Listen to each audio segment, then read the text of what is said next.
el día que mi suegra se sentó en mi sofá, en mi sala, en el departamento que yo había comprado con mis propios ahorros, y me dijo con una sonrisa que no llegaba a los ojos que debía pagarle $1000 mensuales de renta. No grité. No lloré.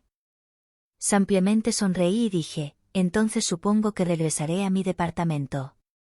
Lo que siguió fueron 11 segundos de silencio absoluto antes de que mi esposo preguntara, con la voz más confundida que le había escuchado en 3 meses de matrimonio, ¿qué departamento? Esa pregunta, queridos míos, fue el principio del fin para Graciela. Antes de continuar, cuéntame desde dónde me estás viendo en los comentarios. Dale like y suscríbete si alguna vez tuviste que enseñarle una lección a alguien que nunca olvidará haberte subestimado. Me llamo Valeria. Tengo 31 años y crecí en Monterrey viendo a mi madre trabajar doble turno como enfermera para que yo pudiera estudiar arquitectura. Aprendí desde niña que los espacios tienen valor, que cada metro cuadrado representa el esfuerzo de alguien, y que nadie tiene derecho a arrebatártelo con una sonrisa amable y palabras envenenadas. A los 26 años conseguí mi primer trabajo en una firma de diseño urbano en el centro de la ciudad, y durante 4 años ahorré con disciplina casi militar, sin vacaciones caras, sin ropa de marca, sin caprichos. Para cuando conocí a Rodrigo, yo tenía $147,000 guardados en una cuenta que solo existía en mi nombre. Rodrigo era ingeniero civil, trabajaba para una constructora mediana en Guadalajara, y tenía la sonrisa más honesta que había visto en mucho tiempo. Nos conocimos en una conferencia de desarrollo urbano, nos casamos 18 meses después en una ceremonia pequeña en el jardín de su familia, y fue precisamente ahí donde conocí a Graciela en su versión real, la mujer que durante el brindis le susurró algo al oído a su cuñada y las dos me miraron de arriba abajo como si yo fuera un expediente con números que no cuadraban. Rodrigo no lo notó. Los hombres enamorados rara vez notan esas cosas. Lo que Rodrigo sí sabía era que yo quería comprar un departamento propio antes de casarme, y lo que no sabía era que ya lo había hecho. 3 semanas antes de nuestra boda cerré la compra de un departamento de 87 metros cuadrados en la colonia Providencia, en Guadalajara, con vista al parque y 2 recámaras que olían a pintura nueva. Lo puse a mi nombre únicamente. No por desconfianza hacia Rodrigo, sino porque era el resultado de 4 años de mi vida trabajando sola, y quería que eso quedara registrado con claridad. Era mi firma en el mundo. Decidí no mencionarlo de inmediato porque quería sorprenderlo después de la luna de miel con algo hermoso, nuestro primer hogar elegido por mí, para los dos. Pero Graciela se adelantó a mis planes con una velocidad que habría sido admirable si no fuera tan calculada. A las 3 semanas de casados, antes de que yo pudiera hacer la revelación que había imaginado tantas veces, ella apareció un martes por la tarde con 2 maletas, su colección de plantas de interior y una actitud de propietaria que helaba el ambiente. Los recién casados necesitan orientación, dijo, instalándose en la recámara de huéspedes sin preguntar. Rodrigo, que siempre había tenido una relación complicada con el concepto de límites cuando se trataba de su madre, le sonrió con alivio. Yo sonreí también, pero por razones completamente distintas. Durante las siguientes semanas, Graciela estableció un régimen doméstico que operaba bajo una lógica simple: todo lo que era mío era de la familia, y todo lo que era de la familia lo administraba ella.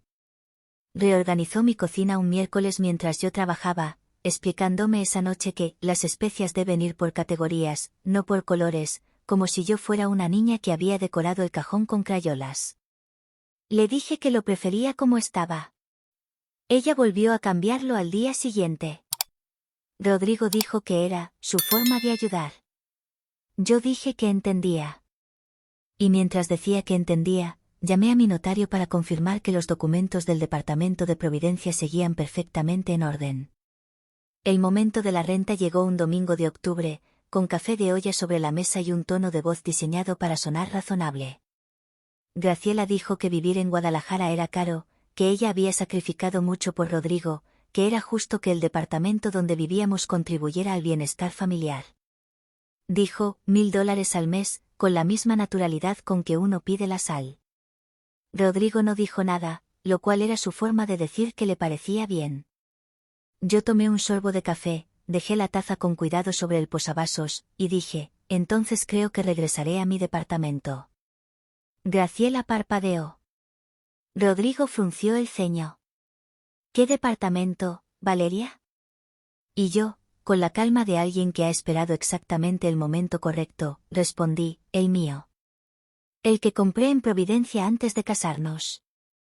El que está registrado a mi nombre desde hace 4 meses. Nadie habló por un tiempo que se sintió mucho más largo que 11 segundos. Afuera, un camión de reparto pasó por la calle y el sonido de su motor fue la única prueba de que el tiempo seguía moviéndose. Graciela se recuperó rápido, lo reconozco.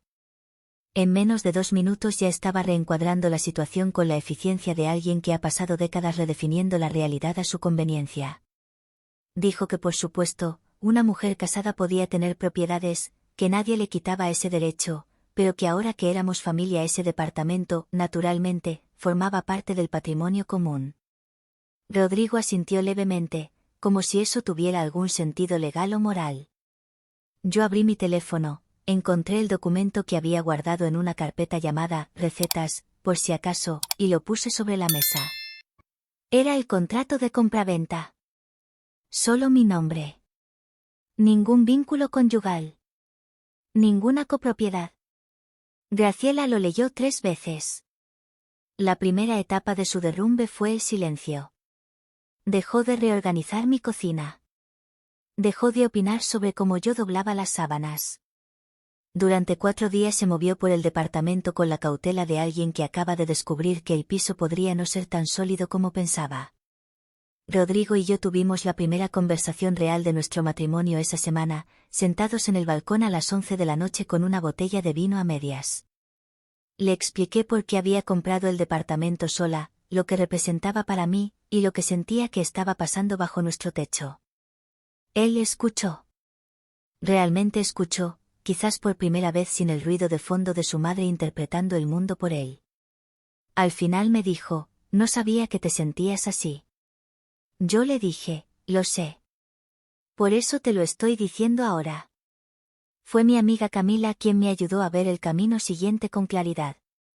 Camila era abogada especializada en derecho familiar y llevaba años diciéndome que los límites no se establecen con conversaciones, sino con consecuencias. Me reuní con ella un jueves en su oficina de la calle Hidalgo, con los documentos del departamento en una carpeta azul y 3 páginas de notas que había escrito a mano durante las últimas semanas. Camila los revisó, bebió su café sin prisa, y dijo, tienes todo lo que necesitas. La pregunta es ¿qué quieres hacer con ello? Esa pregunta me acompañó durante el camino a casa. Lo que quería era simple, que Graciela se fuera, que Rodrigo entendiera dónde terminaba su madre y dónde empezaba nuestro matrimonio, y que nadie volviera a sentarse en mi sofá a cobrarme renta por mi propia vida. La segunda etapa del derrumbe de Graciela llegó cuando Rodrigo, por primera vez en 34 años, le dijo que necesitaba regresar a su casa. No fue una conversación dramática. Fue un martes por la mañana, antes del desayuno, con una claridad que a mí me pareció hermosa y a ella le pareció una traición de proporciones bíblicas. Graciela lloró. Llamó a su cuñada. Llamó a la hermana de Rodrigo. Construyó una narrativa en la que yo era una mujer calculadora que había atrapado a su hijo con una propiedad como anzuelo. La hermana de Rodrigo, Patricia, me llamó para hablar. Escuché todo lo que dijo, agradecí su preocupación, y le envié por correo electrónico una copia del contrato del departamento con una nota que decía, para que tengas contexto completo.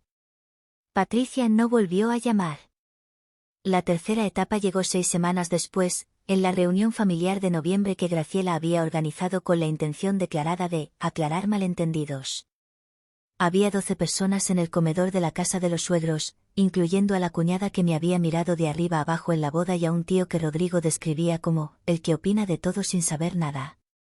Graciela abrió la reunión con un discurso sobre el respeto a la familia y la importancia de los valores tradicionales. Yo llegué 11 minutos tarde, lo cual no fue accidental, me senté junto a Rodrigo, y esperé. Cuando Graciela terminó de hablar y me miró esperando que yo me disculpara o me defendiera, saqué de mi bolso un sobre y lo puse sobre la mesa.